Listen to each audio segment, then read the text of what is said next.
Karena kita akan menjelaskan dan memaparkan kepada Bapak Ibu untuk kenyamanan dan kemudahan melaksanakan salah satu tujuan kita diciptakan, yaitu ibadah kepada Allah Subhanahu wa taala. Dalam hal ini adalah pelaksanaan semua jenis ibadah dari sholat, zikir, berdoa, membaca Quran di dua kota yang mulia, Mekah dan Madinah, yang kita tahu keutamaannya sangat besar. Begitu juga dengan melaksanakan ibadah-ibadah tambahan dalam rangkaian umrah dan haji, dari tawaf, dari sa'i, tahallul, atau keliling Ka'bah, kemudian jalan di antara bukit Safa dan Marwah, kemudian juga mencukur rambut setelah selesai sa'inya, wukuf di Arafah, mabit di Muzdalifah, juga tinggal dan mabit di kota atau di wilayah Mina pada saat sedang haji. Juga selanjutnya kita panjatkan salam hormat kita kepada utusan Allah Nabi besar Muhammad sallallahu alaihi wa alihi wa sahbihi wasallam, sebagaimana Allah telah perintahkan kita untuk mengucapkan salam hormat kepada beliau, dan juga tujuannya agar kita mendapatkan balasan yang sempurna yang telah dijanjikan dengan mengucapkan satu kali salam hormat kepada beliau akan tentunya dibalas 10 rahmat, dan rahmat Allah meliputi segala sesuatunya, pengampunan dosa, pemenuhan kebutuhan, juga solusi dari permasalahan-permasalahan hidup. Tanpa mengurangi penghormatan kepada semua hadirin, karena mungkin tidak semua kami bisa sebutkan satu persatu, namun yang bisa kami sebutkan kami akan sampaikan kepada jajaran wali kota, baik kota Malang tadi yang saya dengar diundang dan kota Batu, kemudian sekda, dari jajaran seluruh pemerintahan kita, tanpa mengurangi penghormatan seluruh dari jajaran dari kampus Brawijaya, apakah itu dari Fakultas Kedokteran atau yang lainnya yang telah diundang oleh Dr. Subandi. Begitu juga dengan seluruh staf yang sudah bergabung bersama Dr. Subandi di cabang Uhud Malang. Berikut tentunya beliau sendiri selaku pimpinan cabang Uhud Tur, dan seluruh kerabat serta semua tamu undangan yang tidak terkecuali. Semoga Allah Subhanahu wa taala mengikhlaskan niat kita, dan juga Allah jadikan pertemuan ini pertemuan yang penuh dengan berkah, dan Allah jadikan sebagai tambahan amal soleh kita pada hari kiamat nanti, karena memang tujuan kita adalah ingin mengetahui bagaimana fasilitas yang bisa kita dapatkan dan keutamaan apa dari sisi balasan ibadah nanti kalau melaksanakan ibadah haji dan juga umrah. Tadi Ustaz Rahmat selaku GM, jazakallahu khairan, sudah menyampaikan apa yang disampaikan. Berikut juga dengan Akh Ammar selaku pendampingnya. Namun sebelum saya masuk untuk menjelaskan tentang dahsyatnya haji dan umrah, dan kenapa Bapak Ibu harus menjadikan ini sebagai program hidupnya, bukan karena Uhud Tur. Kita lupakan dulu Uhud Tur. Bapak Ibu melaksanakan ibadah haji dan umrah dengan travel apapun, kami tetap mendukung. Tetapi karena kami hadir dengan nama travel yang Allah amanahkan di pundak kami ini, maka dengan itulah kami akan sampaikan program-program kami tadi. Namun ada hal-hal yang ingin saya tambahkan yang mungkin tadi belum disinggung oleh teman-teman. Yang pertama, Bapak Ibu sekalian, kenapa saya namakan travel ini Uhud Tur? Saya melihat bahwasanya destinasi yang pasti didatangi oleh semua travel di muka bumi, dari negeri manapun kalau datang ke kota Madinah, mereka pasti mampir ke lokasi perang Uhud. Namun saya belum menemukan ada yang menggunakan nama ini. Padahal sebenarnya kita pada saat mampir di lokasi perang Uhud, tujuan utamanya adalah bagaimana kita bisa mengenang perjuangan Nabi Muhammad SAW dalam mempertahankan agama ini dan menyebarluaskannya, dan bagaimana kisah peperangan itu sendiri. Siapa saja para syuhada yang mati syahid pada saat itu, apa saja perjuangan yang mereka lakukan di awal peperangan, menang, di pertengahannya sempat kalah, dan akhirnya menang lagi. Kemudian juga gunung Uhudnya sendiri, itu adalah gunung yang sangat unik. Kalau Bapak Ibu sudah tahu, alhamdulillah. Kalau belum tahu, Nabi SAW mengatakan Uhudun jabalun min jibalil jannah. Uhud itu salah satu dari gunung-gunung surga. Sebagaimana Bapak Ibu lihat sekarang di kota Madinah, baik secara live langsung atau Bapak Ibu searching, lihat di media sekarang Gunung Uhud, begitu nanti Bapak Ibu akan lihat dia di surga. Dan satu-satunya gunung yang Nabi SAW sebutkan dalam sabda beliau, Uhudun nuhibbuhu wa yuhibbuna. Uhud itu kami mencintainya. Nabi SAW mencintai gunung itu. Dan dia pun mencintai kami. Itu hanya gunung Uhud. Belum ada satupun riwayat Nabi SAW sebutkan tentang pujian seperti ini, seperti gunung Uhud. Gunung surga, dan juga di situ Nabi SAW mengatakan mencintainya. Belum lagi ada sejarah peperangan itu sendiri. Di situ ada para syuhada Uhud. Bagaimana perjuangan mereka dan bagaimana Nabi SAW menggambarkan pada saat melihat jenazah Hamzah radhiyallahu anhu, pamannya yang hidungnya terpotong, mukanya tercabit-cabit karena dimutilasi, dadanya terbelah. Lalu beliau mengatakan secara live kepada para sahabat yang hadir di situ, mengatakan sesungguhnya aku diperlihatkan oleh Allah Subhanahu wa taala Hamzah ini sedang bertelekan di dipan-dipannya di surga. Supaya memberikan gambaran kepada kita, memang proses untuk mendapatkan mati syahid, jasad itu akan dibunuh oleh musuh. Teman-teman kita sekarang di Gaza, pada saat kepala mereka dibom hancur, rumah mereka hancur, tubuh mereka tercabit-cabit, memang itulah proses mati syahid. Dan itu digambarkan dalam gambaran Nabi SAW tentang syuhada Badar, syuhada Uhud. Dan dua peperangan ini, terutama perang Uhud, yang paling banyak syuhadanya. Di perang Badar itu hanya 60 orang, di perang Uhud 70 orang. Peperangan yang setelahnya, perang Khandaq, perang Fathi Makkah, Bani Mustaliq, perang Hunain, kemudian perang Tabuk.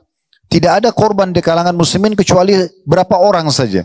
Yang paling besar korbannya syuhada itu adalah perang Uhud. Dan Allah menggambarkan tentang syuhada ini dalam Al-Quran, wa yattakhidha minkum syuhada. Memang Allah pilih secara khusus siapa yang mati syahid itu. Bapak Ibu kalau ikut peperangan pun belum tentu mati. Yang mati itu yang orang paling ikhlas. Dan sekian banyak pelajaran yang bisa kita ambil di perang Uhud. Oleh karena itu mungkin seperti Dr. Subandi dan teman-teman, kalau di sini pernah ada yang ikut Uhud Tour, tidak asing. Apalagi kalau ngikutin secara langsung atau mengikuti live mungkin. Kalau kami sedang city tour di Madinah dan di lokasi Uhud, itu pasti tahu. Saya akan menghabiskan waktu tidak kurang dari 50 menit sampai 60 menit di lokasi perang Uhud untuk merincikan secara detail bagaimana peperangan itu terjadi. Sebabnya, bagaimana awal pembentukan pasukan, ya siapa saja sahabat-sahabat yang mati syahid, bagaimana proses peperangan sampai akhirnya ditutup peperangan tersebut dengan kemenangan kaum muslimin di lokasi Hamrat Asad. Saya ajak semua jemaah Uhud selama mereka mampu. Walaupun misalnya sudah tua, selama mereka mampu kami ajak naik ke Bukit Pemanah.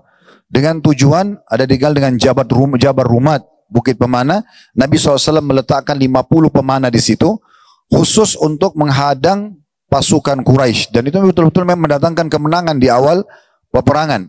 Nanti dari 50 orang itu ada 43 orang yang melanggar titah Nabi SAW. Nabi larang turun tapi mereka turun.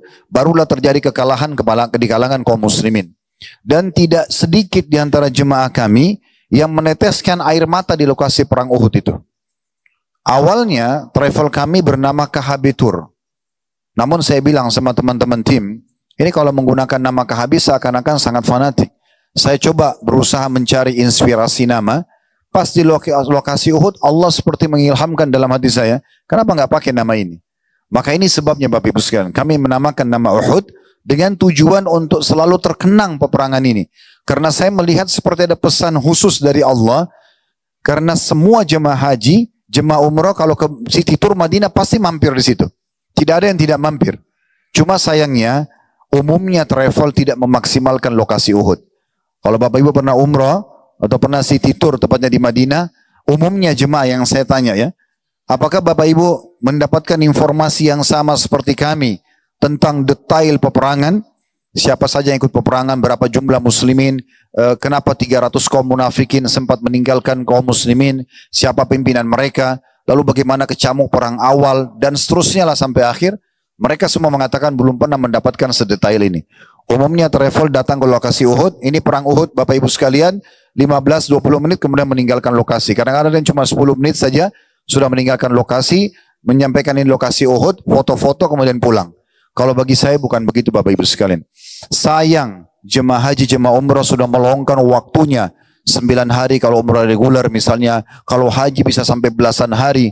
Kemudian mereka sudah siapkan diri untuk menerima iman dan ilmu, lalu kita tidak maksimalkan. Ini kenapa kami namakan Uhud Tour.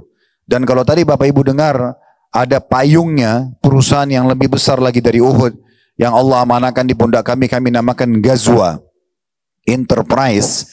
Ghazwa itu Bapak Ibu sekalian dalam bahasa Arab ya. Semua peperangan Nabi namanya Ghazwa. Kalau Nabi SAW hadir namanya Ghazwa. Makanya kalau Bapak Ibu baca perang Badar, ditulis Ghazwat Badar. Uhud, Ghazwat Uhud. Ya, yang Nabi hadir namanya Ghazwa. Kalau Nabi tidak hadir, bahasa Arabnya ma'arakah, peperangan saja secara umum, ya. Atau sariyah, pasukan kecil yang Nabi utus. Ini kami bentuk nama Ghazwa Enterprise agar kita bisa mengenang semua peperangan Nabi. Kedepannya kami akan bentuk insya Allah menggunakan nama Badr, nama Hunain, nama Tabuk, nama Fathi Makkah.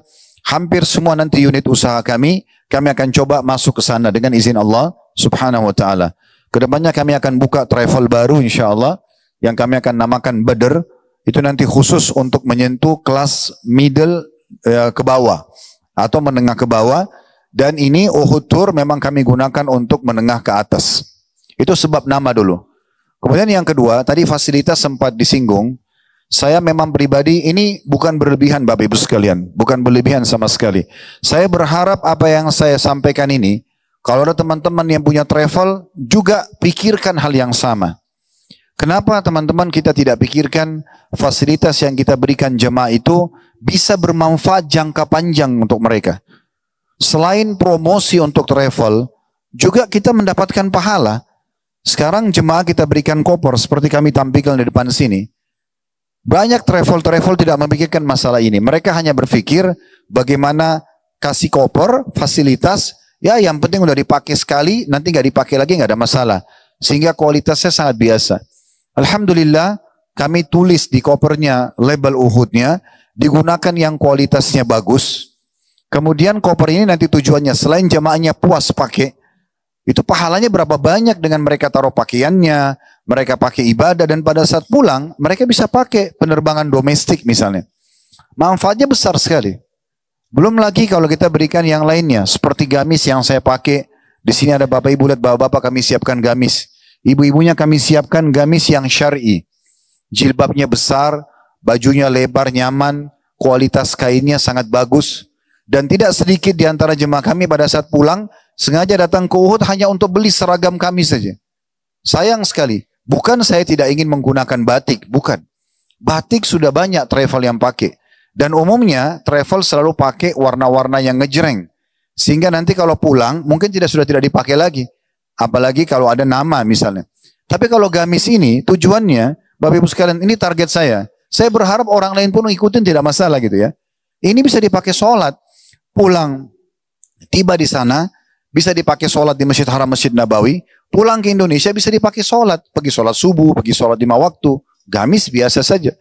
Berapa banyak di antara ibu-ibu kami, ibu-ibu yang ikut Uhud Tour, alhamdulillah tadi sudah mencapai angka 10.000 orang secara total. Datang ke kantor beli lagi gamisnya. Karena mereka merasa nyaman memakainya gitu. Tujuannya untuk itu. Kita siapkan ada sampai perlengkapan medikurnya. Ada gunting kukunya. Supaya pada saat sunnah Nabi kita gunting kuku. Sunnahnya kalau ihram itu gunting kuku, cukur bulu ketiak, cukur bulu kemaluan gitu ya. Itu juga sudah kita siapkan. Kita siapkan botol minuman yang bisa dibawa ke Masjid Haram setiap saat, bisa panas dan dingin, dengan tujuan untuk bawa air zam-zam. Mungkin Bapak Ibu ada yang mau itikaf duduk di masjid, bisa bawa kopi dari kamar hotel. Semua kita pikirkan sampai hal yang detailnya. Kain ihram pun untuk bapak-bapak selain gamis, kami berikan kain ihram yang terbaik. Dengan logo Uhud Tour ada, sehingga jemaah itu kalau kececer lagi tawaf, itu bisa kita tahu, oh itu jemaah Uhud. Karena ada logonya. Bajunya pun khas sekali. Kami punya 3 paket. Paket platinum yang tertinggi menggunakan semuanya hitam putih. Kopernya hitam putih. Dan di sini ada tas ransel untuk bapak-bapak. Alhamdulillah tas ransel ini pun tidak sedikit di antara jemaah yang pulang masih dipakai karena kualitas yang sangat bagus. Begitu juga dengan ibu-ibunya kami berikan tas ransel yang feminim dan ini juga bisa dipakai. Jangka panjang Alhamdulillah. Kita tidak katakan juga kualitasnya seperti internasional atau merek-merek terkenal. Tapi bisa dibandingkan setelah Bapak Ibu coba nanti. Alhamdulillah ini semua tujuannya untuk memberikan fasilitas yang terbaik buat jemaah. Bantal leher juga sama. Kita berikan yang terbaik misalnya. Supaya jemaah haji tadi 9 jam penerbangan bisa nyaman istirahat. Karena kadang-kadang agak sulit apalagi kalau di kelas ekonomi. Tidurnya kalau tidak punya bantal leher. Mungkin nanti bangun bisa pegel lehernya. Sampai kepada hal-hal yang seperti itu kita pikirkan semuanya. Dan beberapa fasilitas mungkin yang saya tidak ingat sekarang. Begitu juga kami mendahulukan penerbangan yang direct Bapak Ibu sekalian. Di Uhud Tour kami hanya menggunakan Saudi Airlines, direct atau Garuda. Karena penerbangan lain seperti Imarat, Qatar Air, Ittihad, semuanya itu pakai transit. Kalau tadinya harusnya 9 jam Bapak Ibu direct, maka bisa jadi 12-13 jam kena transit ke negara mereka gitu ya. Kami selalu dahulukan itu. Dan Uhud Tour saya selalu ingatkan teman-teman di kantor, ingat jalur kita selalu Medjet. Apa itu Medjet? Ke Madinah dulu baru nanti pulangnya dari Jeddah. Agar jemaah masuk Madinah dulu, adaptasi dengan cuaca, adaptasi dengan jam. Karena Saudi mundur 4 jam. Kalau Saudi jam 8 malam sholat isyaknya, berarti sudah jam 12 malam waktu kita. Biasa jemaah ngantuk. Belum terbiasa. Kalau kita masuk langsung ke Jeddah dan masuk Mekah umrah, sudah 9 jam di pesawat, belum 2 jam sebelumnya tunggu di bandara di Jakarta misalnya, atau mungkin kalau dari sini nanti ada yang direct dari Malang connecting misalnya, atau dari Surabaya nanti, kemudian mereka harus dari Jeddah masuk lagi umrah, 4-5 jam, 1,5 jam perjalanan dari Jeddah ke Mekah, umrahnya bisa 3 jam, itu luar biasa letihnya. Maka kalau Bapak Ibu cek jadwal kami, selalu pesawatnya direct, dan jalurnya Madinah Jeddah. Masuk Madinah dulu 4 hari 3 malam. Baru kami pergi umrah. Kemudian nanti pulangnya dari Jeddah. Baru pulang ke Indonesia. Alhamdulillah kita juga bayar double Bapak Ibu sekalian. Uhud Tour selalu mengeluarkan biaya double. Bus kami sudah sewa direct. Busnya semua kami siapkan yang VIP. Semuanya kalau yang sekarang 2024. Busnya semua 2024.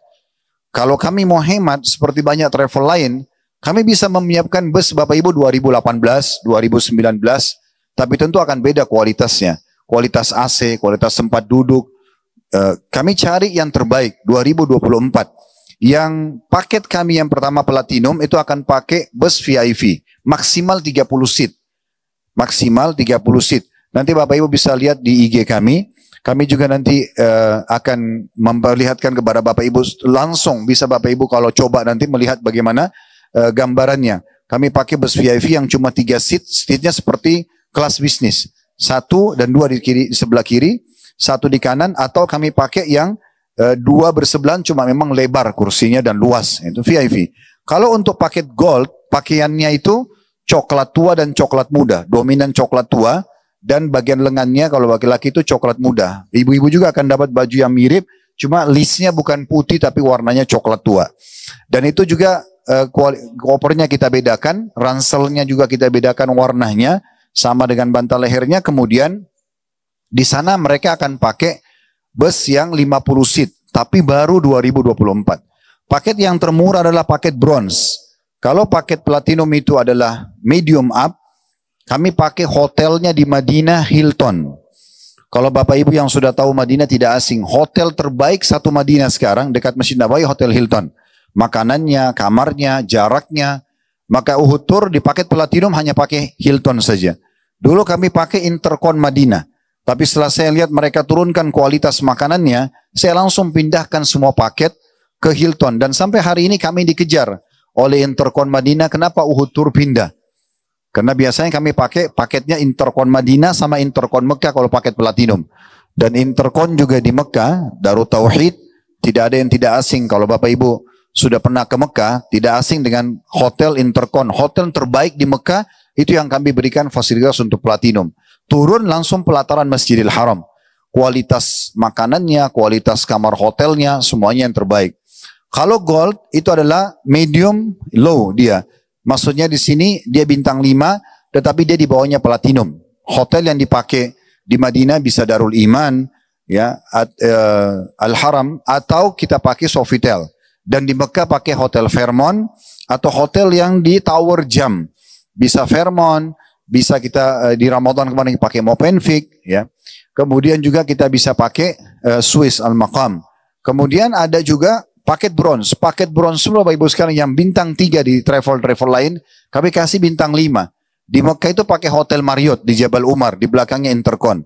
Jadi memang fasilitasnya pun kami berikan yang terbaik dengan tujuan kalau jemaah nyaman beribadah, kami bukan hanya sekedar memikirkan masalah margin, tapi bagaimana jemaah bisa nyaman beribadah, mereka juga akhirnya mendoakan yang baik. Mereka puas, secara bisnis kami juga akan dipromosikan. Seperti itu gambarannya. Jadi kami berikan pesawat yang direct, kami berikan hotel yang terdekat, yang terbaik, kami berikan juga bus yang terbaik, kami juga kualitas selain fasilitas juga memberikan kualitas ibadah terbaik. Kalau saya bimbing langsung, saya langsung berikan panduannya, taklimnya rutin di Mekah sama Madinah sekali-sekali. Kemudian juga ada city tour, ada konsultasi keluarga. Saya berikan kesempatan. Kalau saya tidak berangkat, paket-paket kami tetap akan sama SOP-nya. Akan ada taklim dan juga yang kami pakai jasanya di sana sebagai tour leader bukan mukimin, bukan orang kita yang tinggal di sana. Sehingga mereka bukan backgroundnya agama, hanya karena sudah lama saja di Mekah atau Madinah, tapi kami pakai jasa mahasiswa. Dan itu kami kasih syarat minimal S2 atau S3. Sehingga Bapak Ibu bisa konsultasi agama kepada teman-teman mahasiswa. Mereka bukan cuma seorang ustadz atau da'i, tapi mereka juga bisa menjadi pelayan untuk Bapak Ibu sekalian. Begitu juga dengan di kota Taif. Banyak travel-travel pergi kota Taif, tapi mereka tidak pakai kereta gantung. Karena kalau pakai kereta gantung atau traveling itu, kita harus menyiapkan 2 bus Bapak Ibu sekalian. Bus ke daerah Hada namanya, itu sekitar 30 kilo dari kota Mekah sampai di kaki gunungnya Taif, lalu kita naik kereta gantung. Di atas kita harus sewain bus baru lagi. Busnya harus sama kualitasnya dengan yang di bawah. Kalau mau murah kami bisa buat seperti travel lain. Kami jalankan bus dari Mekah sampai ke Taif, jalan. Tidak pakai kereta gantung. Maka tidak ada pemandangan yang berbeda dengan melihat gunung-gunung batu, bisa tafakur dengan ciptaan Allah dengan kereta gantung itu misalnya. Di kota Taifnya, kami memberikan paket hotel bintang 5, makan di sana dengan puasnya, bukan hanya makan ala kadarnya. Dan kalau ta'lim di Mekah tidak sempat, maka kami akan adakan di kota Madinah. Begitu seterusnya. Dan perlu saya berikan sebuah poin plus di Uhud Tour Bapak Ibu sekalian. Saya selalu mewanti-wanti teman-teman staff yang membantu kami, tidak ada bahasa setaraf di Uhud Tour. Bapak Ibu tidak akan temukan di paket kami, Hotel Fairmont misalnya garis miring setaraf. Tidak ada setaraf. Kenapa banyak travel menggunakan kata-kata setaraf? Sedikit saya kasih gambaran. Karena mereka belum berani untuk mendp hotel itu. Misalnya Hotel Fairmont atau Intercon di Mekah. Mereka cuma taruh di flyer, tes pasar dulu. Pasar ini kira-kira daftar nggak sih? Nah seperti itu. Dan ternyata Bapak Ibu sekalian kalau ada pasar yang daftar misalnya 45 seat, mereka cari konsumen, dapatlah. Mereka baru coba mendaftar atau coba booking ke hotel tersebut. Kalau dapat mereka bayar, kalau tidak dapat mereka terpaksa pindah ke hotel lain, makanya di garis miringin setaraf. Atau ada sebagian travel, tanda kutip, dia mau ambil keuntungan lebih. Di Tower Zamzam, Tower Jam itu Bapak Ibu sekalian ada perbedaan harga hotel bintang 5. Fairmont sama Raffles lebih mahal daripada Movenpick sama Pullman misalnya. Sama-sama bintang 5. Selisihnya lumayan, berapa ratus real. Bisa saja karena mereka bilang setaraf, maka tadinya pilihannya Fairmont sama Movenpick, bisa Movenpick lebih murah. Maka mereka alihkan jemaah ke Movenpick untuk bisa menambah margin perusahaan. Ini tidak ada di Uhud Tour. Kami akan langsung kalau sudah taruh di flyer nama hotel tertentu, Bapak Ibu akan temukan hotel itu yang akan Anda nikmati nanti di Mekah. Tidak ada namanya setaraf. Itu pertama. Yang kedua, kami tidak kenal namanya hangus Bapak Ibu sekalian. Kecuali memang uang yang Bapak Ibu bayar itu sudah terlanjur memang dipotong oleh hotelnya atau dipotong oleh penerbangannya, maskapainya. Itu pun kalau ada sisanya kami akan kembalikan. Saya ingatkan teman-teman di kantor, tidak ada gharar bagi kita. Gharar itu merugikan salah satu dari dua pihak.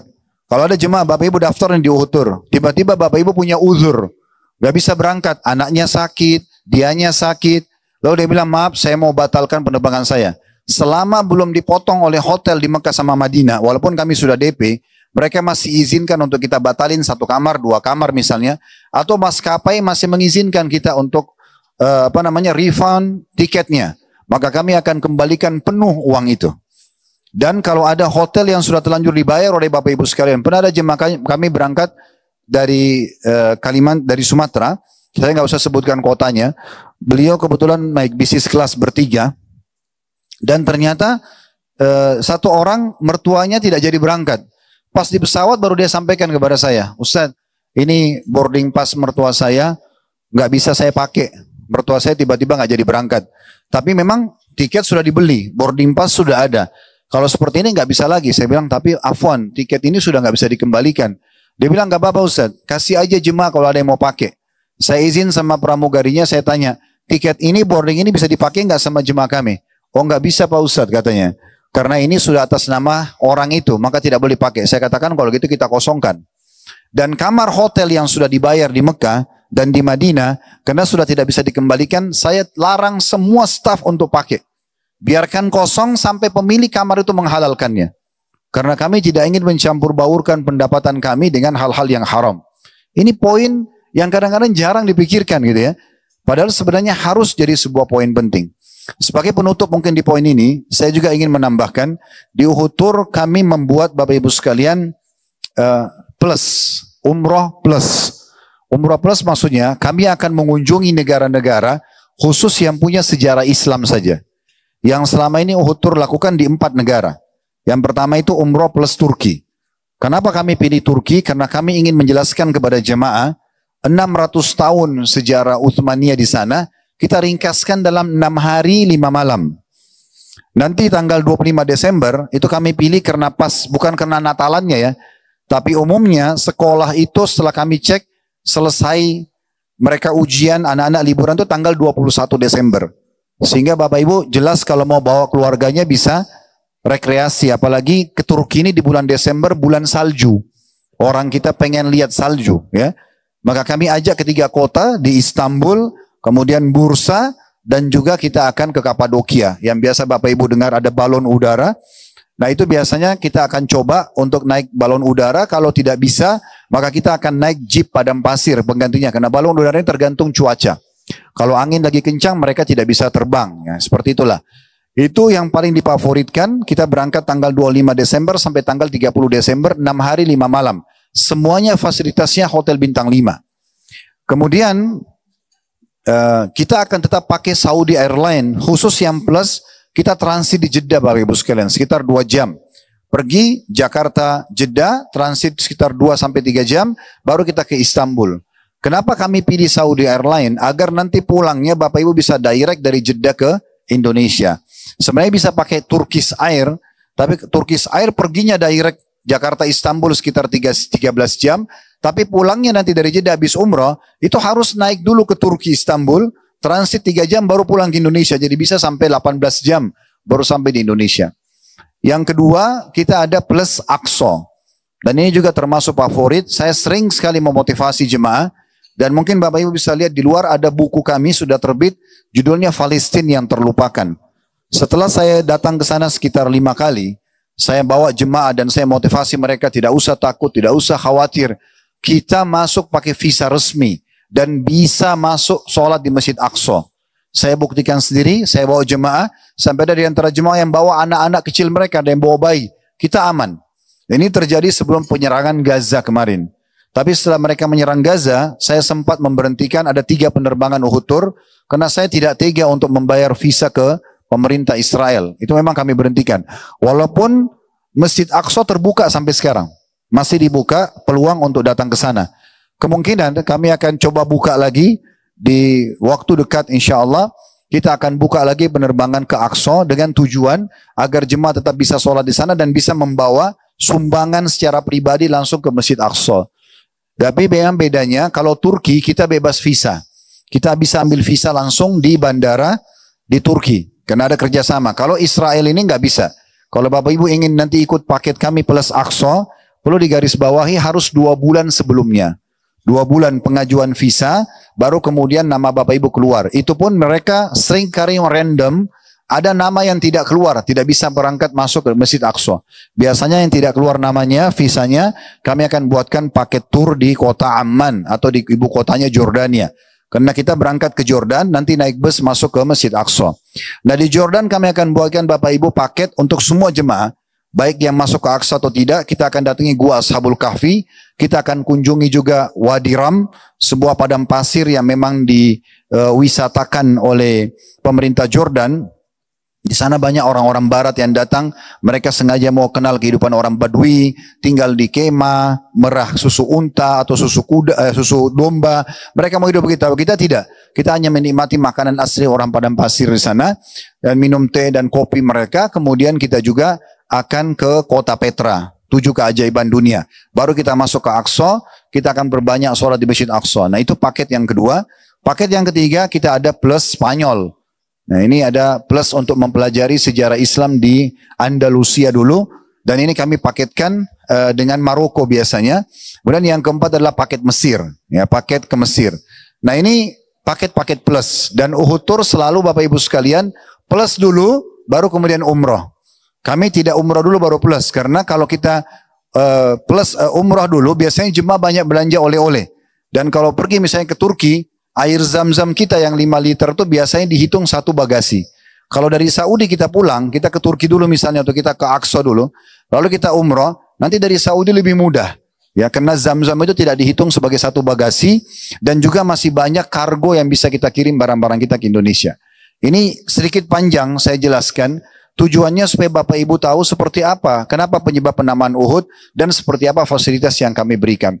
Dan insya Allah kami akan terus ya menambah fasilitas kami karena tujuannya bagaimana kita bisa meraih pahala jemaah.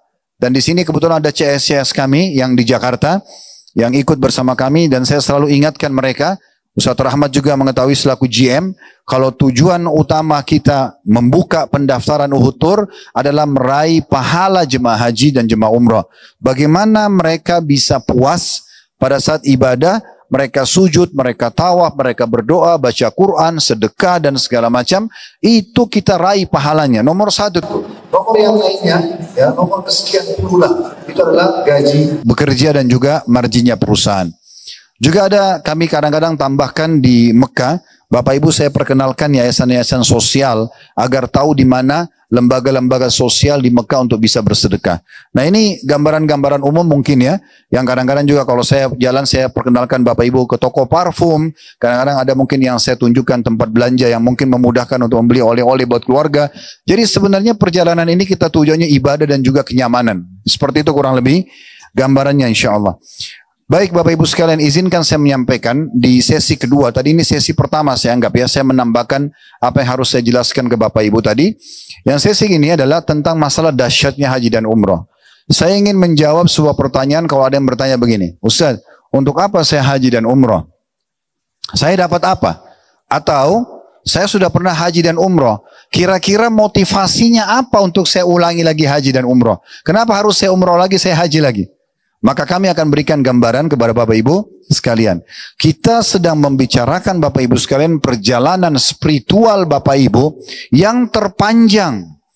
Perjalanan kita mendaftar ke travel, kemudian menuju ke bandara, kemudian kita direct pesawat, anggaplah yang direct tadi 9 jam, kita masuk ke sholat di Masjid Nabawi, dari bandara Madinah ke hotel, kemudian nanti kita juga ada tadi yang saya luput ya, kami menyiapkan untuk Uhud Tour itu kereta cepat.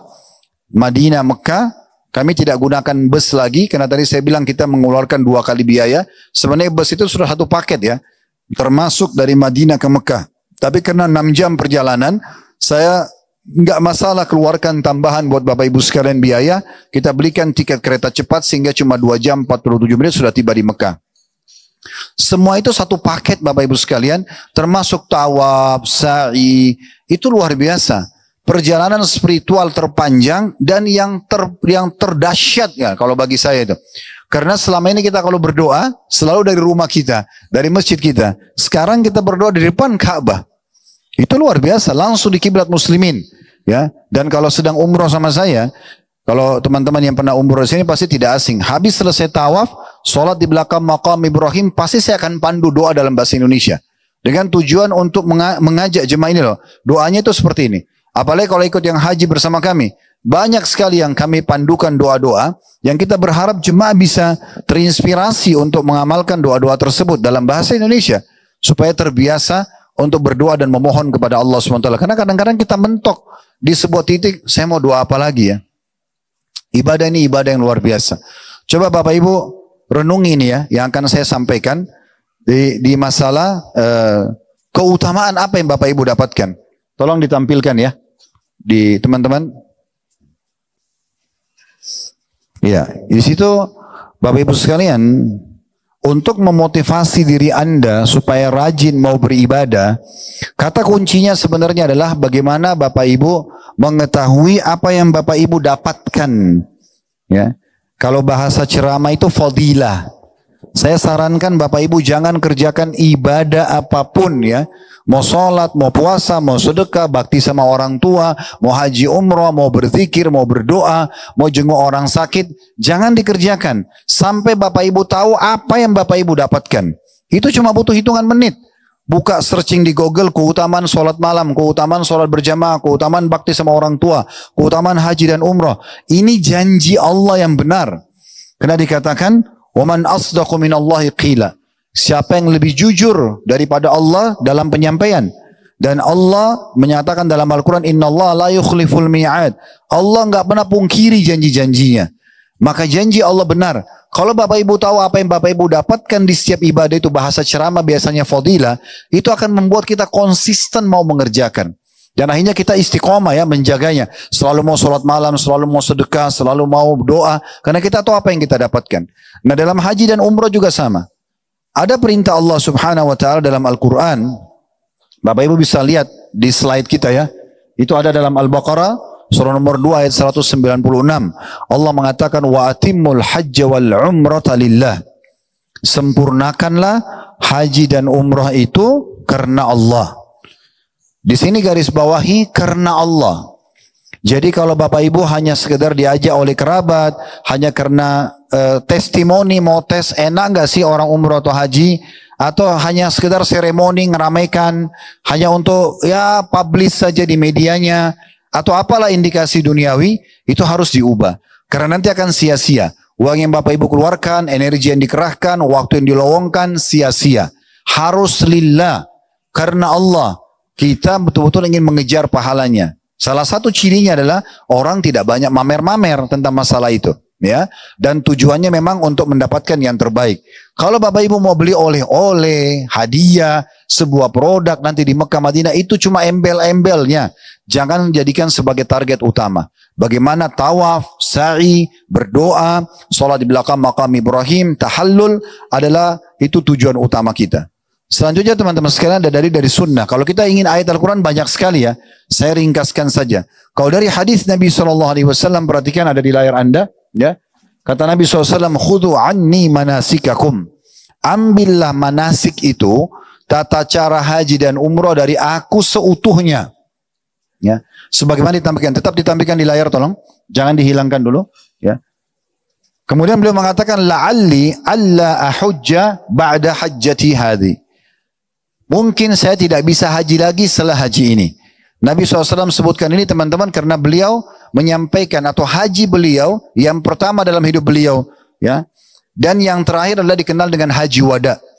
Ini sekali Nabi haji dan memang setelah pulang haji ada perang Tabuk lalu beliau sakit kemudian beliau meninggal dunia alaihi salatu wassalam. Maka beliau mengatakan perhatikan baik-baik. Di mana saya mabit di Muzdalifah, wukuf di Arafah, bagaimana saya mengerjakan jumrah, tawaf, sa'i dan segala macam, ambil benar-benar dari saya supaya jangan sia-sia waktu kalian ya yang kalian lowongkan, harta yang kalian keluarkan dan energi yang kalian kerahkan.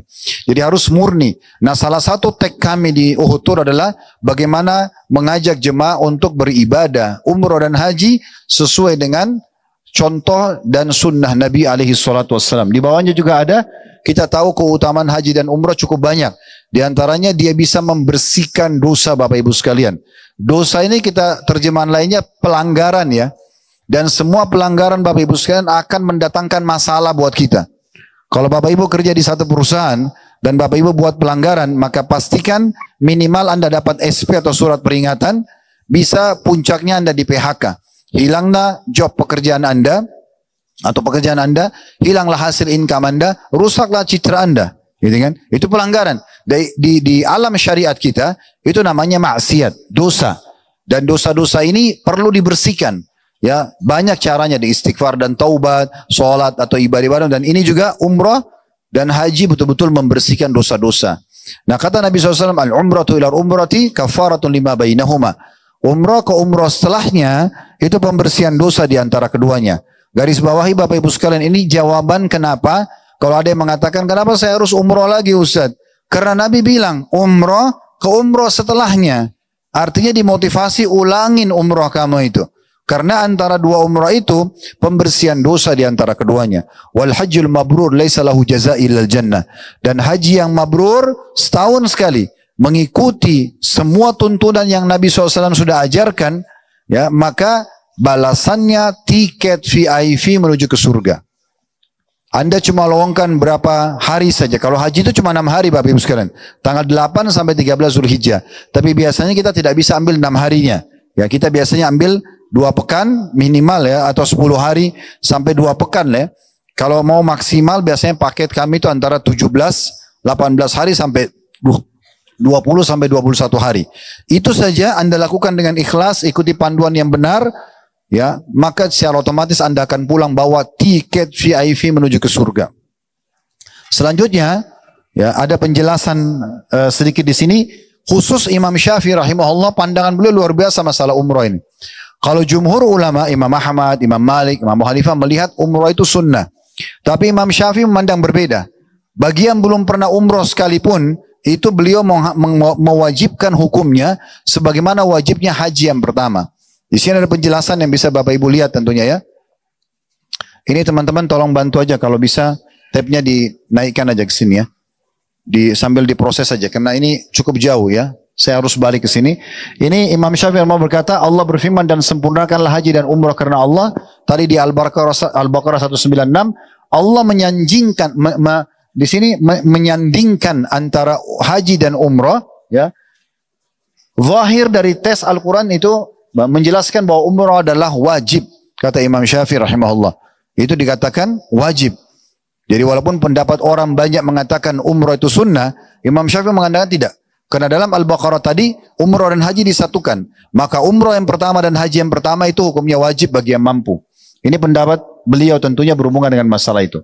Ya, kemudian Ibnu Abbas juga berkata, demi jiwaku yang ada di tangannya, umrah memang terkait dengan haji. Sebagaimana firman Allah subhanahu wa ta'ala, ya, di dalam firman ini dikatakan, wa atimul hajja wal umrata lillah. Ya, sempurnakanlah umrah dan haji itu karena Allah subhanahu wa ta'ala. Jadi ini tentang hukumnya. Alasan kenapa Bapak Ibu harus mengerjakan haji dan umrah. Selanjutnya, slide selanjutnya tolong. Ini juga bisa dilihat di poin ketiga ya, sebelum dipindahkan. Pendapat Imam Atha, kalau tahu namanya Atha bin Abi Rabah ya, ini seorang ulama tabi'in di Mekah. Beliau mengatakan, tidak ada seorang pun dari makhluk Allah kecuali bahwa haji dan umrah wajib atasnya. Selain itu, sebagian ulama Mekah berkata, Rasulullah SAW menyandingkan haji dan umrah bersamaan dengan menyembelih hewan kurban. Dan seandainya umrah hanyalah ibadah sunnah, maka tampaknya tidak pantas untuk disandingkan dengan haji.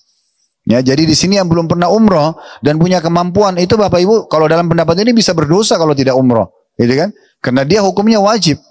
Subhanallah, saya temukan hampir mayoritas jemaah haji kami orang-orang mampu, ya, tetapi mereka baru melaksanakan haji. Sayang sekali gitu ya. Padahal mereka punya kemampuan. Kenapa sering menunda-nunda? Ini nggak boleh tunda Bapak Ibu sekalian. Sebagaimana Anda tidak boleh tunda sholat keluar dari waktunya, haji juga tidak boleh kalau Bapak Ibu sudah punya kemampuan. Harusnya dikerjakan sesegera mungkin. Ya. Kita kemudian lanjutkan, teman-teman sekalian, slide selanjutnya bisa dilihat ya. Ada tambahan keutamaan umrah. Apa yang Bapak Ibu dapatkan kalau umrah dan rutin mengerjakan umrah dan haji itu. Dijadikan sebagai program. Kalau haji tahunan, kalau umrah itu kapan ada kesempatan? Mau sebulan sekali, sebulan 2 kali, 3 bulan sekali, 6 bulan sekali. Kenapa harus dikerjakan begitu? Perhatikan, ini hadis yang paling agung berhubungan dengan masalah perintah dari Nabi Muhammad SAW untuk mengulang-ulangi umrah. Beliau mengatakan, tabi'u bainal haji wal umrati fa innahuma yanfiyanil faqra wal dhunuba kama yanfil qiru habathal hadid wal zahabi wal fidda wa laysa lil hajjatil mabrurati thawabun illa al jannah. Terjemahannya kalau kelihatan alhamdulillah, kalau tidak saya bacakan, hubungkan atau rutinkan, ya, saling menyusul dari umrah ke umrah, dari umrah ke haji, dari haji ke haji, dari haji ke umrah. Terus ulang-ulangin program rutin, kata Nabi SAW. Hubungkan atau saling menyusul antara haji dan umrah. Kenapa? Apa sebabnya ya Rasulullah? Kata Nabi SAW, karena keduanya, haji dan umrah yang Bapak Ibu rutin kerjakan, ulang-ulangin, setiap ada kesempatan, mau sebulan 2 kali, sebulan 3 kali, mau dia setahun sekali, pokoknya ada kesempatan, ulang-ulangi. Karena keduanya, haji dan umrah, akan menghapus kefakiran. Bisa juga bermakna mengikis habis kefakiran. Miskin, kesusahan hidup hilang dengan umrah dan haji. Insya Allah tidak ada orang umrah haji itu miskin, tidak akan ada. Tapi mereka akan dijanjikan seperti ini, hilang, dihabiskan secara total kefakirannya. Dan juga dosa-dosa, akan habis semua dosa-dosanya, sebagaimana ubapan atau pandai besi, ya, mengikis karat besi, emas dan perak, dan tidak ada balasan bagi haji yang mabrur kecuali surga. Perhatikan ya, kalau kita tahu ubapan pandai besi yang dia biasa pakai api untuk bersihin karat besi, kotorannya emas dan perak itu sampai hanya mengkilat. Nah, Nabi ibaratkan seperti itu haji dan umrah. Betul-betul kemiskinan dan dosa itu bersih, seperti bersihnya karat-karat emas dan perak. Apa hadis ini tidak memotivasi Bapak Ibu untuk kerjakan haji dan umrah? Selama ada kesempatan. Saya sudah bilang tadi, lupakan saja Uhud Tour. Saya berharap Bapak Ibu biar tidak nama Uhud Tour, kerjakan ibadah ini. Maksimalkan waktu Bapak Ibu sekalian. Menghilangkan kemiskinan, kesusahan hidup, dan juga menghilangkan dosa. Seperti bersihnya karat-karat besi, emas dan perak. Itu luar biasa. Dan tidak ada balasan haji yang mabrur kecuali surga.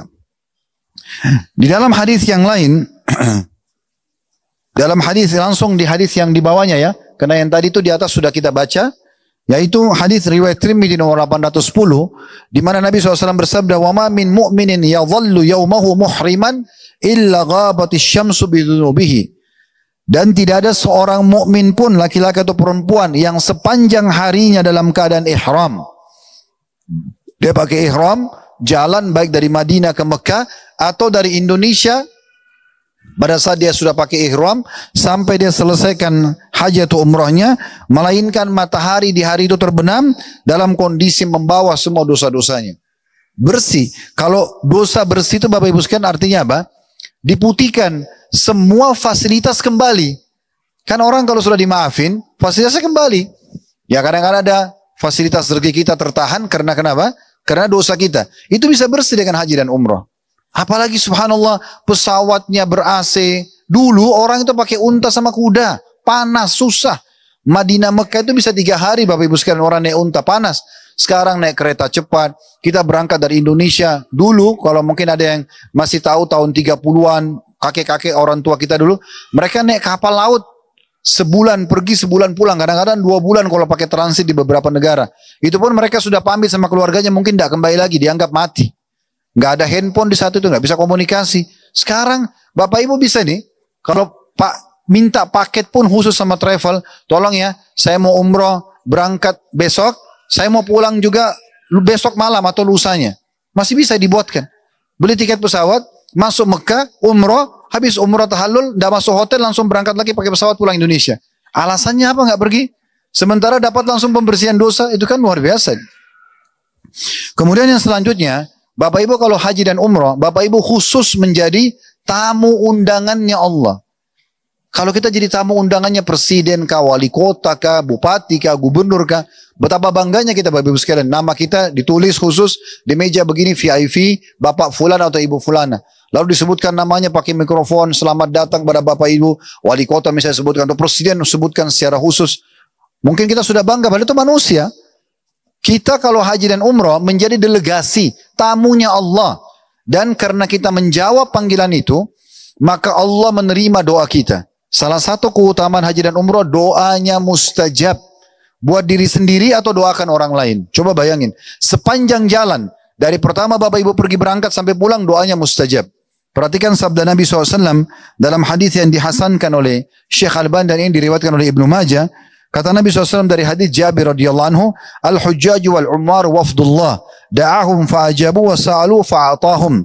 Sesungguhnya seluruh jemaah haji dan jemaah umrah itu adalah delegasi Allah atau tamu-tamu Allah. Allah memanggil mereka, lalu mereka pun memenuhi panggilannya. Dan karena itu mereka memohon kepadanya, maka Allah pun memberi kepada mereka. Sekarang saya mau tanya Bapak Ibu sekalian, bagaimana memahami Allah memanggil Anda? Ini perlu saya jelaskan ya. Kalau sampai kepada Bapak Ibu informasi umrah dan haji, apakah dari travel, apakah dari grup keluarga, apakah teman menceritakan, atau Bapak Ibu mimpi melihat Ka'bah, melihat tawaf, itu panggilan Allah. Jangan terima brosur, ini cuma promosi travel. Bukan. Dan saya bilang tolong ya, saya bicara sini bukan promosi Uhud Tour. Lupakan Uhud Tour dulu. Saya mau Bapak Ibu umrah dan haji walaupun bukan dengan Uhud Tour. Karena saya ingin saya dapat pahala Bapak Ibu kalau saya sampaikan seperti ini. Ini keutamaan yang besar. Kalau sampai ke Bapak Ibu flyer, informasi, dikirim di grup tentang umrah, itu panggilan dari Allah. Seperti kalau kita dengar azan ya. Hayya ala shalah, hayya ala falah. Muazzinnya itu mau orang Indonesia atau orang Melayu, orang hitam di Afrika, orang Arab Jazirah Arab, orang bule di Amerika, sama azannya. Yang panggil kita itu Allah. Allah yang panggil, ayo sholat, ayo menuju ke kemenangan. Beruntung orang yang jawab itu. Itu namanya menjawab panggilan Allah. Sama dengan haji dan umrah. Dapat brosur, dapat flyer, dapat undangan. Itu Allah yang panggil. Lalu apa manfaatnya? Kata Nabi SAW, mereka dipanggil oleh Allah, mereka jawab. Maka dengan itu kalau mereka mohon diterima doanya. Coba bayangkan. Mirip kita datang ke istana presiden. Kalau datang nanti apa yang kau minta saya penuhi. Mungkin kita akan berlumba-lumba ke istananya. Walaupun presiden sangat terbatas bisa berikan kita kebutuhan karena manusia juga. Tapi Allah yang maha kaya. Allah memiliki langit dan bumi ini. Memberikan apa yang kita inginkan. Itu luar biasa. Sampai Syekh Muhammad Shinkiti, salah satu anggota majelis ulamanya Saudi, itu setiap kali ada orang yang konsultasi sama beliau, masalah apapun. Yang pertama beliau tanya, kamu bisa umroh nggak? Kalau dia bilang bisa, kata beliau umroh, minta depan Ka'bah. Sujud di kiblatnya kaum muslimin itu. Ya, minta sama Allah SWT. Tiap hari kamu selama di Mekah minta, Allah akan kasih. Maka itu luar biasanya dari haji dan umrah itu Bapak Ibu sekalian. Dalam hadis yang lain, al-ghazi fisabilillah, orang yang perang di jalan Allah. Wal hajj wal mu'tamir, orang yang haji dan orang yang umrah. Wafdullah, utusan Allah. Da'ahum fa'ajabu, Allah panggil mereka. Saya sudah jelaskan tadi seperti apa Allah panggil. Maka mereka menjawab panggilan itu. Wasa'aluhu fa'atahum. Lalu mereka minta, lalu Allah pun memberikan kepada mereka. Di sini Allah satukan antara haji, umrah dengan jihad. Sama. Itu luar biasa. Dalam riwayat lain, wafdullahi thalatha. Delegasi Allah, tamu Allah 3. Al-hajju, para jemaah haji. Wal mu'tamir, orang yang umrah. Wal ghazi, orang yang perang di jalan Allah. Kemudian Bapak Ibu kalau tawaf, sa'i, tahallul, keliling Ka'bah 7 kali putaran. Itu maksimal setengah jam sampai 1 jam. Selesai. Sa'i, jalan antara Safa dan Marwah juga kurang lebih seperti mungkin sejaman lah. Kalau kita lebih santai gitu ya. Tahallul cukur rambut kurang lebih 5 menit saja. Dan lain-lainnya ini keutamanya terlalu besar untuk Bapak Ibu sia-siakan. Nggak ada nilainya duit yang Bapak Ibu keluarkan. Sekali lagi tolong, lupakan dulu Uhud Tour. Jangan pikir saya sampaikan ini karena saya mau Bapak Ibu daftar di Uhud Tour, itu tidak. Itu terlalu kecil. Sebagai seorang dai justru harus berpikir bagaimana semua jemaah yang dengarin ceramah mengamalkan supaya jadi amal jariah. Itu target utamanya. Penyampaian ini untuk Bapak Ibu tanamkan. Bapak Ibu pulang bawa ilmu ini udah cukup, biar nggak daftar sama Uhud Tour. Daftar travel lain pun tidak ada masalah. Saya berapa kali ketemu sama jemaah yang pernah ikut pengajian kami lalu ikut travel lain. Begitu ketemu saya, Ustaz saya pakai travel lain. Oh nggak masalah, silakan. Tapi saya termotivasi umroh karena dengar ceramah Ustaz. Alhamdulillah, itu yang saya inginkan. Tujuannya itu Bapak Ibu sekalian. Di sini perhatikan keutamaan yang Bapak Ibu dapatkan lagi tawaf, lagi sa'i, tahallul dan ibadah-ibadah yang lain, salat maqam Ibrahim. Apa yang Bapak Ibu dapatkan? Ini riwayat yang luar biasa dari Ibnu Umar radhiyallahu anhu. Beliau mengatakan kuntu jalisan ma'an Nabi SAW fi masjidi Mina. Satu hari di musim haji, saya pernah duduk bersama Nabi SAW di masjid di Mina. Ini lagi musim haji. Fa'ata'u rajulun min al-ansari wa rajulun min Thaqif. Datang kepada beliau seorang laki-laki dari Ansar, suku Ansar Madinah, dan satu lagi dari suku Sakif. Kemudian fasallama thumma qala. Dua-duanya ucapin salam dan dua-duanya berkata, "Ya Rasulullah, ji'na nas'aluk." Wahai utusan Allah, kami datang mau bertanya pada Anda. Faqala, maka Nabi SAW berkata kepada keduanya, In syi'tuma akhbartukuma bima ji'tuma tas'alani anhu fa'altu. Kalau kalian mau berdua, saya akan sampaikan pertanyaan yang kalian mau tanyakan kepadaku sebelum kalian tanya. Ini sebagai mukjizat dari Allah. Jadi orang belum tanya, Nabi sudah tahu mereka mau tanya apa. Kalau kalian mau saya sampaikan pertanyaan kalian sebelum kalian tanya, saya akan lakukan. Wa in syi'tuma an umsika wa tas'alani fa'altu. Kalau kalian berdua mau saya diam, kalian sampaikan silakan, saya akan dengarkan.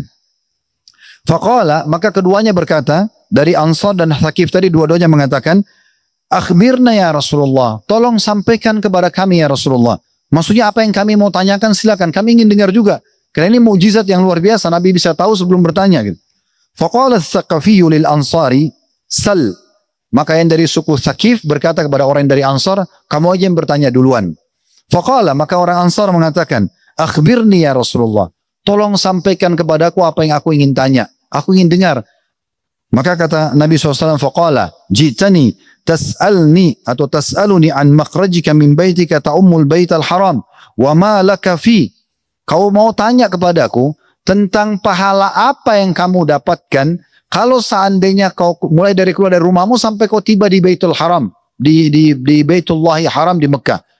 Dapat pahala apa sih? Kalau saya keluar daftar ke travel, dan saya berangkat, kalau sekarang mungkin pakai pesawat, tiba naik bus, kemudian masuk ke Masjidil Haram. Wa an rak'ataika ba'da tawaf. Lalu kau salat 2 rakaat di belakang makam Ibrahim setelah tawaf, dapat pahala apa? Wa ma laka fihima. Wa an tawafika baina Safa wal Marwa ma laka fihi. Dan engkau tawaf antara Safa dan Marwah, lalu apa yang kau dapat? Maaf, engkau sa'i di antara Safa dan Marwah, itu apa yang kau dapatkan? Wa nuqufika asyiyata Arafah wa ma laka fi. Dan engkau wukuf di Arafah di musim haji, dan apa yang kau dapatkan? Wa an rammikal jimara wa ma laka fi. Dan engkau juga melontar, biasa orang bilang melontar setan, jumrah di Mina, ya, sughra, wusta dan kubra, 3 titik. Maka itu apa yang kau dapatkan? Kemudian dikatakan wa an nahrika wa ma laka fihi ma'al ifadah. Dan kurbanmu juga yang kau kurbankan, ya, serta juga tawaf ifadah, tawaf wajibnya haji, apa yang kau dapatkan? Kemudian, ya, kata, sebentar saya sampai di tadi,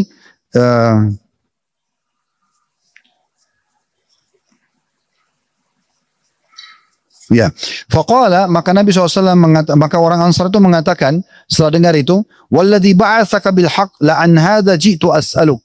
Demi zat yang mengutus Anda dengan benar ya Rasulullah, benar-benar ini yang membuat saya datang bertanya pada Anda. Maksudnya Ansar ini, orang Ansar ini membenarkan kalau ini mukjizat Allah kepada Anda ya Rasulullah. Benar-benar apa yang Anda bilang ini, itu yang saya mau tanya. Qala, maka Nabi SAW memberikan jawabannya. Ini perhatikan, ini keutamannya. Fa innaka idza kharajta min baitika ta'ummul baital haram. Sesungguhnya kalau kau keluar dari rumahmu dan tujuanmu ingin mendatangi Baitul Haram, ingin umrah, ingin haji, ingin sholat, la tada'u wa la tada'u naqatuka khuffan. Tidaklah engkau meletakkan kaki dan juga tungganganmu. Masa dulu unta sama kuda. Masa kita sekarang roda mobil, baling-baling pesawat, roda bus, ya. Tidak ada satu langkah kaki yang kamu angkat ataupun tungganganmu, wala tarfa'u, tidak juga kamu angkat, letakkan dan angkat, illa kataballahu laka bihi hasanah. Kecuali Allah akan catatkan setiap langkahmu 1 pahala. Wa maha anka khati'ah, dan dihapus darimu 1 dosa. Wa amma rak'ataka ba'da tawafi ka'idki raqabati min bani Ismail. Sementara kau sholat 2 rakaat di belakang makam Ibrahim, pahalanya sama dengan bebasin 1 orang budak. Bapak Ibu coba renungi ya, mana ini secara keimanan. Bagaimana setiap langkah, mulai melangkah kaki ke travel mendaftar, kemudian mungkin ke bank transfer uang mungkin ya, atau Bapak Ibu mulai ke bandara, kemudian naik pesawat, baling-baling pesawat, roda mobil, tiba di Madinah. Kita sementara misalnya kalau paket Uhud kan Madinah dulu tadinya, 4 hari 3 malam, kita terus jalan, itu semuanya perjalanan kita karena tujuannya umroh nanti. Di hari keempatnya kita menuju ke Mekah umroh, naik kereta cepat. Bagaimana hitungannya itu Allah punya cara. Tiba di Mekah, turun di stasiun, kita naik bus ke hotel dulu, wudhu segala macam, baru kita melangkah menuju Masjidil Haram, tawaf kita di Baitul Haram, itu kan sa'i kita, semuanya dicatat setiap langkah satu pahala, dihapus satu dosa. Itu luar biasa. Kemudian dikatakan sholat di belakang maqam Ibrahim, 2 rakaat. Ini kurang lebih 2 sampai 3 menit saja. Anggaplah 5 menit, ya. Kalau orang kita kan tidak usah diajarin cepat sholat, Masya Allah bisa juara semua ya. Kalau kita sholat anggap 5 menit saja. Dan sunnahnya rakaat pertama Al-Fatihah sama Al-Kafirun. Qul ya Al-Kafirun, rakaat kedua Al-Fatihah sama Al-Ikhlas. Qul Allahu Ahad. Itu saja, pahalanya sama bebasin satu orang budak. Bapak Ibu supaya renungi maknanya ya. Bilal itu budaknya Umayyah bin Khalaf di Mekah. Yang bebasin dia Abu Bakar. Selama Abu Bakar bebasin, semua amal solehnya Bilal dipanen oleh Abu Bakar. Azannya, sholatnya, jihadnya, nikahnya, semuanya dipanen. Begitu pahala bebasin budak. Sholat 2 rakaat di belakang makam Ibrahim kurang dari 5 menit bebasin satu orang budak.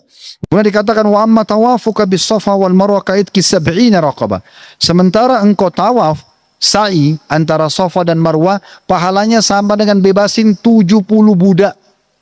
Satu Safa ke Marwah 10 budak, Marwah ke Safa 10 budak, begitu sampai 7 kali. Safa ke Marwah 10 budak, Marwah ke Safa 10 budak, Safa ke Marwah 10 budak, Marwah ke Safa 10 budak, terakhir Safa ke Marwah yang ke-7 10 budak. 70 budak kita bebasin. Wa amma wuqufuka asyiyata Arafah. Adapun kamu wukuf di Arafah 1 hari di musim haji tanggal 9 Zulhijjah. Dari mulai menjelang waktu duhur sampai terbenam matahari.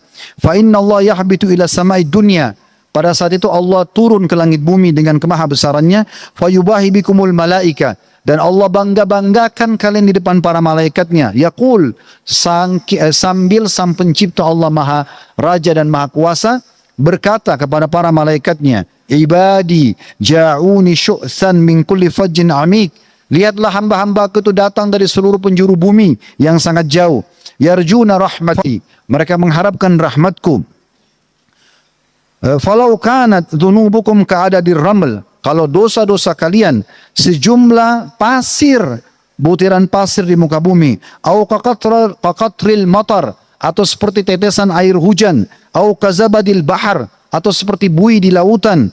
Lagafartuha. Maka aku akan maafkan. Lalu Allah berfirman kepada para jemaah haji di Arafah, afidu ibadi makfuran lakum waliman syafa'tum lahu. Bubarlah kalian dari Arafah ini dalam kondisi telah diampuni dosa-dosa kalian dan semua yang kalian berikan syafaat. Semua yang Bapak Ibu doakan diterima oleh Allah. Lalu dikatakan wa amma ramyukal jimar. Adapun engkau melontar jumrah, ya, biasa orang kita bilang melontar setan. Falaka bikulli hasatin ramaita takfiru kabiratin minal mubiqat. 1 butir batu kerikil kecil itu menggugurkan 1 induk dosa besar. Dan kita melontar Bapak Ibu sekalian itu di tanggal 10 Zulhijjah 7 butir saja di Jumrah Kubra namanya. Ya, atau Aqabah kita melempar 7 butir, berarti 7 dosa besar. Di tanggal 11, 12, 13 dikenal dengan hari tasyrik, kita melempar 21. Karena di tanggal 11 3 titik, kecil, sedang, besar. 7, 7, 7, 21. Tanggal 12 sama, tanggal 13 sama. 21 kali 3 ya itu 63. Ditambah dengan 7 batu di tanggal 10-nya, 70 dosa besar gugur dalam 4 hari. Ini luar biasa. Induk dosa besar ya. Mubiqat itu induk dosa besar. Kemudian dikatakan juga, wa amma nahruka famadkhurun laka inda rabbik. Adapun sembelihanmu maka itu ada pahalanya di sisi Tuhanmu. Wa amma hilakuka ra'saka falaka bikulli sya'ratin halaktah hasanatun wa tumma anka biha khati'ah. Sementara rambut yang kau potong, orang kalau laki-laki disunnahkan gundul, didoakan 3 kali rahmat oleh Nabi SAW. Kata Nabi SAW kepada para sahabat, semoga Allah merahmati orang yang gundul. Kata para sahabat yang tidak mau gundul, ya Rasulullah, orang yang cukur. Kata Nabi SAW, semoga Allah merahmati orang yang gundul. Rahmat ini artinya pengampunan dosa, pencatatan pahala maksimal, solusi dari permasalahan, semua masuk dalamnya. Ya, maka kata Nabi SAW, semoga Allah merahmati orang yang gundul 2 kali. Orang yang mau cukur tadi bilang, ya Rasulullah, orang yang cukur. Kata Nabi 3 kali, semoga Allah merahmati orang yang gundul. Orang itu masih ulang, ya Rasulullah, bagaimana orang yang cukur? Kata Nabi SAW yang keempat, semoga Allah merahmati orang yang cukur. Maka disunnahkan mencukur pun kalau tidak mau gundul bapak-bapak dari seluruh penjuru kepala. Seperti kita kalau masuk ke tukang cukur atau salon, dari kanan, dari kiri, dari atas semuanya. Ya, paling aman kalau menggunakan mesin. Kalau mau lebih afdal Anda gundul. Setiap helai rambutnya satu pahala dicatat dan dihapus satu dosa. Kalau ibu-ibu mengambil ruas jarinya, kemudian diambil, dipertemukan antara rambut kanan dan kiri, bagian paling bawah, lalu digunting. Ruas jari saja kalau perempuan. Tapi setiap rambut itu akan gugur, dicatatkan satu pahala, dihapuskan satu dosa. Dalam riwayat lain, akan menjadi cahaya yang terang untukmu pada hari kiamat nanti. Wa amma tawafuka bil baiti ba'da dzalika fa innaka tatufu wa la dzamba lak. Adapun kau tawaf di Baitullah setelah itu, biasa kalau haji tawaf ifadah, maka tidak ada dosa lagi untukmu. Ya'ti malakun hatta yada'u yadayhi baina katifaik. Allah akan datangkan malaikat memegang pundakmu. Bagaimana kita tidak tahu. Kita imani saja. Fayaqul, sambil berkata malaikat itu, i'mal fima tastaqbil faqad ghufira laka ma madha. Berbuatlah untuk masa depanmu, karena yang lalu-lalu semuanya sudah dimaafkan oleh Allah Subhanahu wa taala. Nah, ini terjemahan tadi. Saya tadi baca bahasa Arabnya, di terjemahan juga sudah kami tulis persis seperti apa yang saya terjemahkan tadi, lembaran-lembaran daripada ya terjemahan apa yang tadi kita bahasakan itu. Ya. Dan ini teman-teman sekalian sebuah keutamaan yang luar biasa yang sulit sekali untuk kita gambarkan atau nilai dengan uang kita. Ya. Kemudian juga kita tahu ada kelebihan lain ya. Bagaimana dengan orang yang meninggal dunia? Kalau dia pergi haji umrah lalu dia meninggal dunia, apa yang dia dapatkan? Kita bukan berharap meninggal, tapi kalau ajal datang itu keutamaan, apalagi kalau bapak ibu masih dalam kondisi berihram. Perhatikan sabda Nabi SAW dalam hadis yang sahih, man kharaja hajjan famat, kutiba lahu ajru haji la yaumil qiyamah. Siapa yang keluar haji, kemudian datang ajalnya, mati, maka dicatatkan baginya pahala haji sampai hari kiamat. Misalnya orang haji tahun depan ini meninggal, lagi pakai ihram meninggal. Maka semenjak itu sampai hari kiamat, kita tidak tahu 100 tahun, 1000 tahun lagi, dicatat pahala haji terus menerus buat dia. Saking besarnya keutamaannya. Dan dikatakan, وَمَنْ خَرَجَ مُعْتَمِرًا فَمَاتْ كُتِبَ لَهُ أَجْرُ مُعْتَمِرِ إِلَى يَوْمِ الْقِيَامَةِ. Siapa yang keluar umrah, pakai ihram, meninggal, lagi dalam kondisi umrah, dicatatkan baginya pahala umrah sampai hari kiamat. Berapa tahun kita tidak tahu gitu ya. Kemudian waman kharaja ghazian famad kutiba lahu ajrul ghazi ila yaumil qiyamah. Siapa yang keluar berperang, ya kemudian dia mati walaupun tidak dibunuh oleh musuh, baru keluar. Ternyata mati datang ajalnya, maka dicatatkan baginya pahala perang sampai hari kiamat. Sekarang saya masuk ke poin yang tidak kalah penting Bapak Ibu sekalian. Tadi Ustaz Rahmat sempat singgung. Ini sekali lagi lupakan dulu masalah paket travel ya. Tetapi saya ingin membuka Bapak Ibu sekalian fahami riwayat ini. Ini riwayat sahih, pesan Nabi Muhammad SAW kepada istri beliau Aisyah radhiyallahu anha tentang masalah biaya yang dikeluarkan. Bapak Ibu kalau punya kemampuan pakai bisnis kelas, pakai hotel terbaik, Bapak Ibu nyaman ibadah, Bapak Ibu juga diganti oleh Allah. Kenapa harus punya mampu tapi cari hotel yang jauh, cari pesawat yang transit sekian kali ke negara orang lain? Untuk apa meletihkan diri? Orang kadang-kadang kalau hotelnya jauh padahal dia mampu bayar yang dekat, dia jalan habis duhur, sebelum duhur pergi masjid haram. Kalau dia balik untuk makan siang, kembali mungkin sudah capek untuk sholat asar. Karena sekian 1 kilo, 2 kilo dari hotel, itu jauh. 500 meter aja jauh sekali. Kenapa enggak cari di tempat-tempat yang baik? Allah mudahkan kita. Perhatikan, semua yang Bapak Ibu keluarkan biayanya. Tidak usah lihat nilainya. Bapak Ibu sedang transaksi dengan Allah. Bukan sama travel. Lupain Uhud Tour. Ingat, travel manapun Bapak Ibu berangkat. Setiap Bapak Ibu bayar ke travel, itu bukan travel, tapi itu cuma fasilitas. Menyiapkan fasilitas, Bapak Ibu sedang transaksi dengan Tuhan Bapak Ibu, Allah zat yang maha kaya. Apa kata Nabi SAW kepada istrinya Aisyah? Inna laki minal ajri ala qadri nasabiki wa nafakatuki. Sesungguhnya pahala yang kau dapatkan hai Aisyah, sesuai dengan kadar kelelahanmu dan nafkah yang kamu keluarkan. Berapa besar kau keluarkan, itu akan lebih besar pahalanya. Artinya, orang keluarkan biaya paket lebih bagus, agar dia lebih nyaman ibadah, lebih besar pahalanya. Untuk apa kita tahan-tahan diri, kecuali kita nggak punya kemampuan.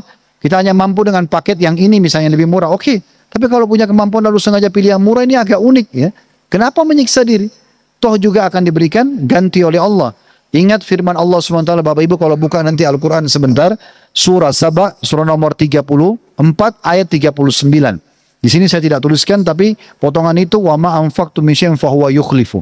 Apapun yang kalian infakkan di jalan Allah pasti dia akan ganti.